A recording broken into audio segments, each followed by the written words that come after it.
When Dune Part 1 was released a couple of years ago, everyone was quite taken aback by the surprisingly good visual effects in the movie. Now with the release of Dune Part 2, people are dumbfounded. It's crazy how they are making movies like these given the budget they are spending. I know you all must be wondering, how do they do it? Well, let's find out.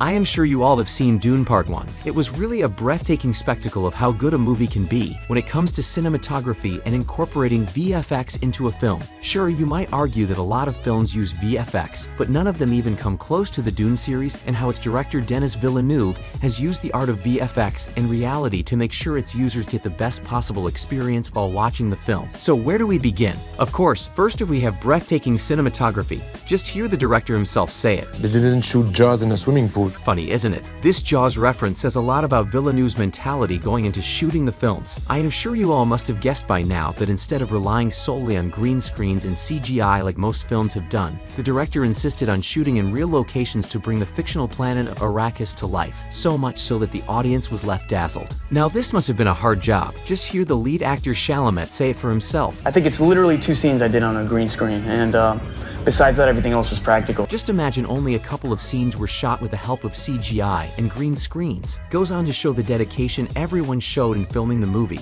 If you are curious as to where they managed to recreate the planet Arrakis, the scenes were shot in the Jordanian desert of Wadi Rum, also known as the Valley of the Moon. You should give it a visit yourself because even without the visual effects, the place is breathtaking. See it for yourself.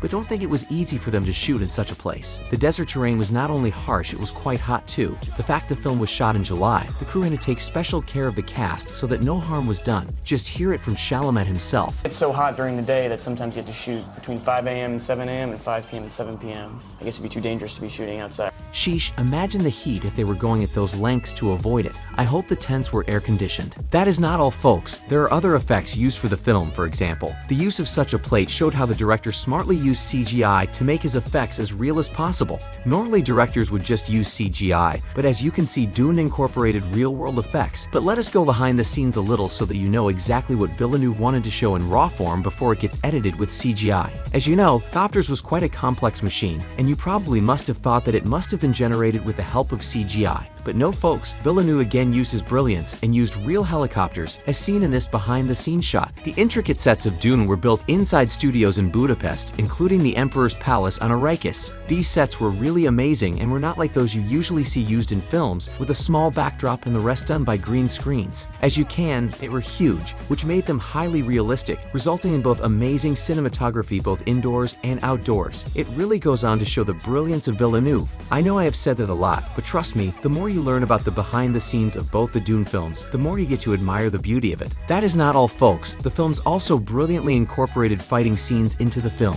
When you hear about the effort behind it, I am sure your jaw will drop. When it came to fighting scenes, choreographer Roger Ewan really made sure that the scenes looked as realistic as possible. Given his reputation, I am sure this was nothing new to him, but the Dune series has to be his best work. The fact that he drew inspiration from various martial arts styles, including Filipino Kali, Viking, and samurai techniques, not to mention bestial styles for different characters. I mean, just imagine, he had to train each one of his characters differently. This really added depth and authenticity to the combat scenes. Moreover, the distinct fighting styles chosen for different characters really set them apart and actually complemented their character in the film. Greg Fraser really is a legend. Him combining with Villeneuve really proved to be a top-notch combo, as it brought the best out of both of them. Next, let us talk about lighting, which was another prominent aspect of the film.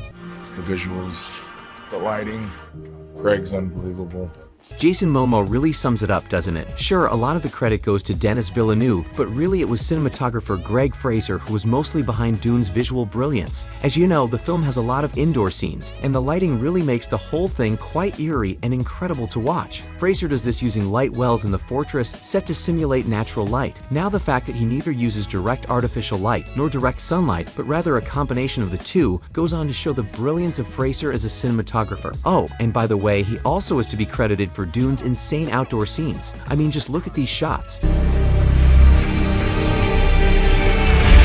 such eerie lighting for indoor scenes really makes you appreciate the effort put into the film. And I would like to say that the Dune series skillfully strikes a balance between realistic effects, careful lighting, and thoughtful cinematography to produce a genuinely immersive visual experience. The movie really establishes a high bar for how visual effects can improve storytelling while preserving a sense of authenticity and immersion by emphasizing realism and carefully integrating digital imagery. I hope we see directors and cinematographers like Denis Villeneuve and Greg Fraser combine again for other movie franchises, because trust me, only these two can make such VFX masterpieces like the Dune series. Thanks for taking the time to watch our video. We hope you enjoyed it as much as we enjoyed making it. Don't forget to hit that subscribe button so you never miss a new video from us. If you did enjoy the video, give it a like and leave a comment. And if you have any suggestions or requests, let us know in the comments. Thanks again for watching. We'll see you in the next one.